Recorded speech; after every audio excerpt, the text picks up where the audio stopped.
Welcome back and welcome to our weekly edition of All Things Women in Sports. We have a lot to get to this week, and we're going to start with some professional women's hockey league playoffs.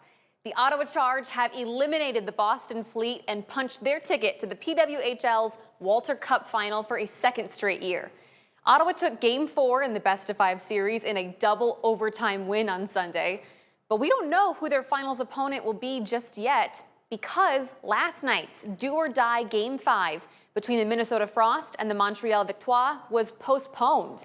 The announcement was made just 3 hours before puck drop. Details have been limited, but the New York Times is reporting there are a number of Montreal players who are sick.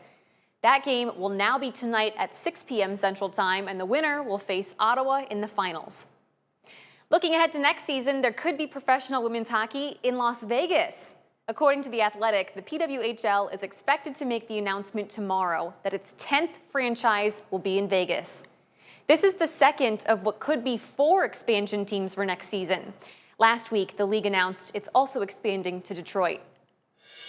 This weekend, the WNBA tipped off its 30th season.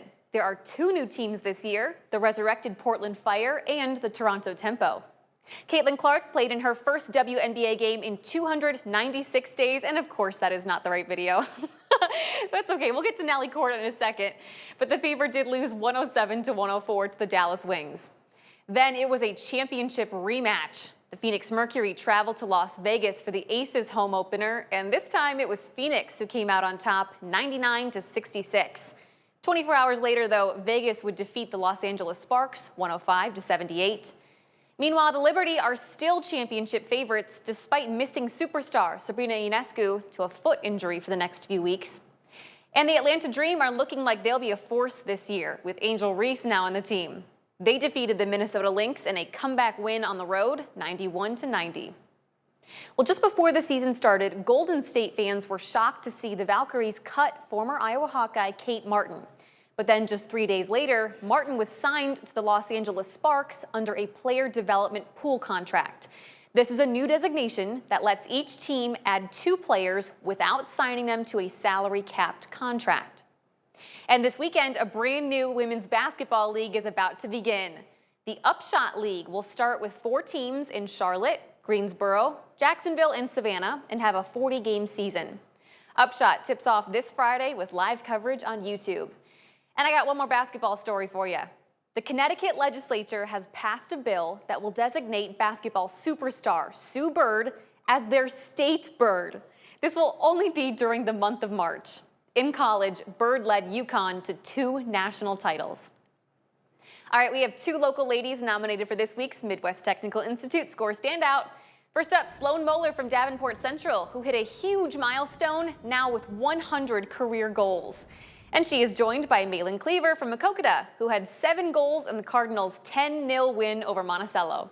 If you have your phone handy, scan this QR code and it'll take you directly to the page where you can vote. You can also always find it at WQAD.com. You have until tomorrow at noon to cast your vote, and each week's winner is featured on Off the Cuff. And a few more stories before we go. In softball, UCLA senior Megan Grant just broke the NCAA single-season home run record, hitting 38 balls out of the park in just 55 games.